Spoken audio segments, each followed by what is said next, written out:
ನಮಸ್ಕಾರ. ನಾನು ನಾಗರಾಜ್ ಹೆಗಡೆ. 2025-26ನೇ ಸಾಲಿನ ರೋಟರಿ ಕ್ಲಬ್ ಆಫ್ ಮೂಡಿಬಿದಿರೆ ಅಧ್ಯಕ್ಷನಾಗಿರುತ್ತೇನೆ. ನಮ್ಮ ಬೆದರಕಂಬಳ 2026 ಇದೇ ಬರುವ ಜನವರಿ 31 ಹಾಗೂ ಫೆಬ್ರವರಿ 1ಕ್ಕೆ ಜರುಗಲಿದೆ. ಕಳೆದ ಕೆಲವು ವರ್ಷಗಳಂತೆ ಈ ವರ್ಷವೂ ನಮ್ಮ ಕಂಬಳದ ಆಯೋಜಕರು ಹಾಗೂ ಪುರಸಭೆಯ ಪರಿಶ್ರಮದಿಂದ ಇದು ಝೀರೋ ವೇಸ್ಟೇಜ್ ಕಂಬಳವಾಗಿ ನಡ್ಕೊಂಡು ಬರುತ್ತದೆ. ಇದು ನಮ್ಮ ಹೆಮ್ಮೆಯಾಗಿರುತ್ತದೆ. ಆದರೆ ಇದು ಪುರಸಭೆ ಮತ್ತು ಕಂಬಳದ ಆಯೋಜಕರು ಮಾತ್ರ ಅವರದು ಜವಾಬ್ದಾರಿ ಆಗಿರದೆ ನಮ್ಮ ಎಲ್ಲರ ಜವಾಬ್ದಾರಿ ಆಗಿರುತ್ತದೆ.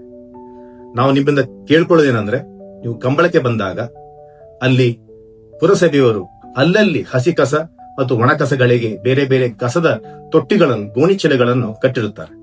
ತಾವು ಕಸವನ್ನು ಎಸೆಯಲಿಕ್ಕೆ ಅದನ್ನೇ ಬಳಸಬೇಕು.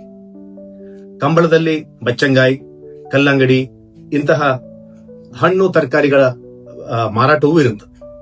ಅಂತಹ ಹಣ್ಣು ತರಕಾರಿಗಳ ಖರೀದಿಗೆ ತಾವು ಮನೆಯಿಂದಲೇ ಒಂದು ಚೀಲವನ್ನು ತರಬೇಕಾಗಿ ವಿನಂತಿಸಿಕೊಳ್ಳುತ್ತೇವೆ. ಅಲ್ಲಲ್ಲಿ ಪುರಸಭೆಯವರು ಕುಡಿಯುವ ನೀರಿನ ವ್ಯವಸ್ಥೆ ಮಾಡಿರುತ್ತಾರೆ. ತಾವು ಅದನ್ನೇ ಉಪಯೋಗಿಸಬೇಕಾಗಿ ಕೇಳಿಕೊಳ್ಳುತ್ತೇನೆ. ಪ್ಲಾಸ್ಟಿಕ್ ವಾಟರ್ ಬಾಟಲ್ ಅನ್ನು ಖರೀದಿಸಿ ಬಳಸಿ ಎಸೆಯದೆ ತಮ್ಮ ಪರಿಸರ ಪ್ರೀತಿಯನ್ನು ತೋರಿಸುವಂತೆ ಕೋರುತ್ತೇನೆ. ನೆನಪಿರಲಿ, ನಮಗಿರುವುದು ಒಂದೇ ಭೂಮಿ. ಅದೇ ಭೂಮಿಯಿಂದ ನಮಗೆ ಆಹಾರ, ನೀರು ಒದಗಿ ಬರುತ್ತದೆ. ಅಂತಹ ಭೂಮಿಯನ್ನು ನಾವು ಸಿಂಗಲ್ ಯೂಸ್ ಪ್ಲಾಸ್ಟಿಕ್ ಅಂತ ವಿಷಕಾರಿ ವಸ್ತುಗಳಿಂದ ಕಲುಷಿತ ಮಾಡದೆ ಉಳಿಸಿಕೊಳ್ಳುವುದು ನಮ್ಮೆಲ್ಲರ ಜವಾಬ್ದಾರಿ. ಜೈ ತುಳು.